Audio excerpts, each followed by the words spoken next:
Okay, in this next portion of the skull, we're going to look at some of the sinuses, the paranasal sinuses. These are cavities or chambers that we have all surrounding the nose, and these help give us our tone, our sound, right? When we have sinusitis, we sound like this. We sound all nasally, right? So depending on what's happening in these sinuses, it can really alter how we sound. Okay. Many times people get sinus infections in these different portions. So when we look at this on an X-ray, we can see here's the eye orbit. We have a frontal sinus, which is here, right? There's the frontal sinus. Here's the maxillary sinus right there, the maxilla. Here is the left maxillary sinus, but it says it's a sinusitis, which means that if you compare it to this normal sinus right here, this is open and hollowed. This one here is congested. Okay. So, this is where they typically would give someone an antibiotic, especially if they're in pain and they're getting headaches and it's been chronic.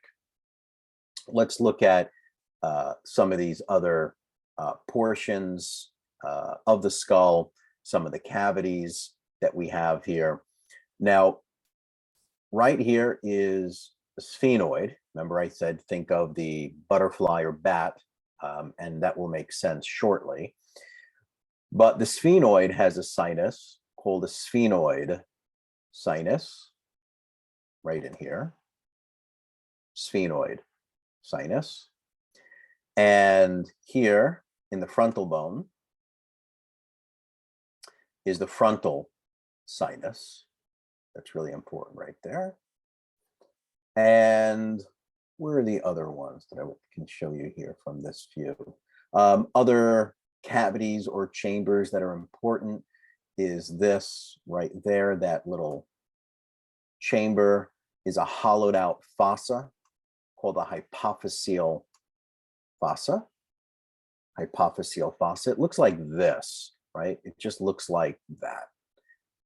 It's called a Turkish saddle, sella turcica, or hypophyseal fossa. It's a fossa, it's a depression. And what's going to sit in this depression is a gland. And that gland is going to be the pituitary gland. The pituitary gland sits right there, right in here. Other important areas from the side view, the ethmoid bone. Important structures there are the cribriform plate and crista galla. Again, probably not the best view to show it. I'll show you a much better view, but these are terms that I want you to be responsible for. Vomer, upper jaw is the maxilla, lower is the mandible. In the temporal portion, this pink portion right here, there's an internal acoustic meatus. There's the first time we've seen that word meatus, which is like a canal or a channel from the ear. At the bottom of the skull, there are two holes. There's a large one called a Magnum Foramen or Foramen Magnum. It's this hole at the bottom of the skull where the brainstem passes through. And then there's a little hole right here called the hypoglossal canal. Hypoglossal canal for the hypoglossal nerve. And I'll show you that in another slide. Here's the cranial cavity. It's a large vault. Okay, it's going to hold the brain. And this is a bird's eye view looking down into the skull, right? Here's the nose. So this is anterior. Back here is posterior. Now, right here in the center, that's that large Magnum Foramen or Foramen Magnum. That's around the occiput. And then we have a hypoglossal canal right here, hypoglossal, and here. And that's for the hypoglossal nerve, which is cranial nerve 12. And then we have a, oh, hold on, let me just change that. Let me erase that one. Let me erase this one and this one. Let me use a different color here. We'll use black. Okay. So around the occiput, where that magnum foramen is, right here on the inside here, and here on the inside right there, that's the hypoglossal canal. The jugulars, the jugular foramen is here and here. Okay, my eyes did a little trick on me there. So that's the jugular foramen. And again, anywhere you see foramen, there's going to be nerves and blood vessels that pass through there. Okay. Now, remember I said, when you see sphenoid, think of a bat or a butterfly, because look at this here.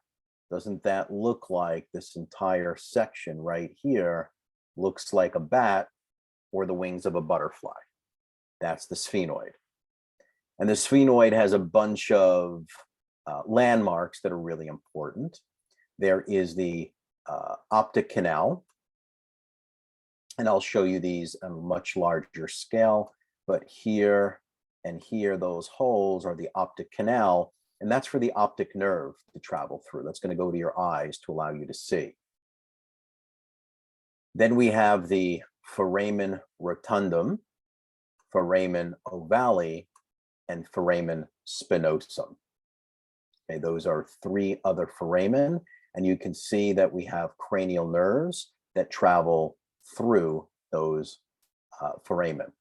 Here is the cranial nerve 5 through the rotundum, and again, cranial nerve 5 through the ovale, and then spinosum has blood vessels that travel through there.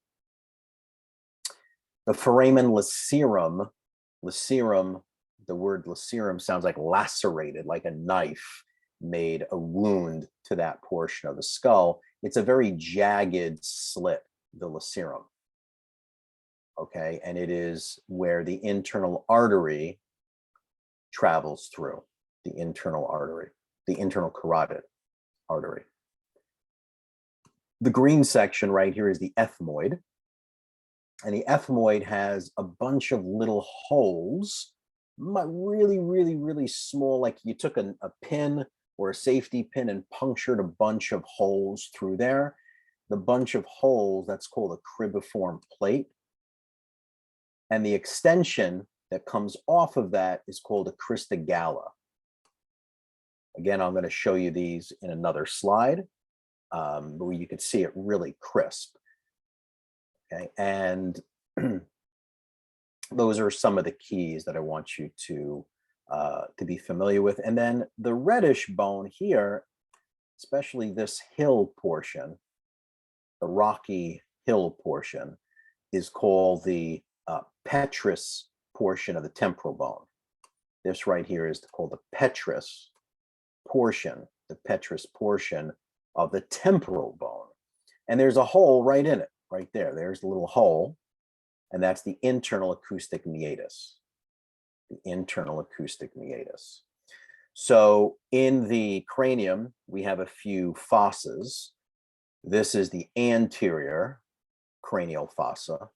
Here is the middle cranial fossa, and back here is the posterior cranial fossa. So we have anterior, middle, and posterior.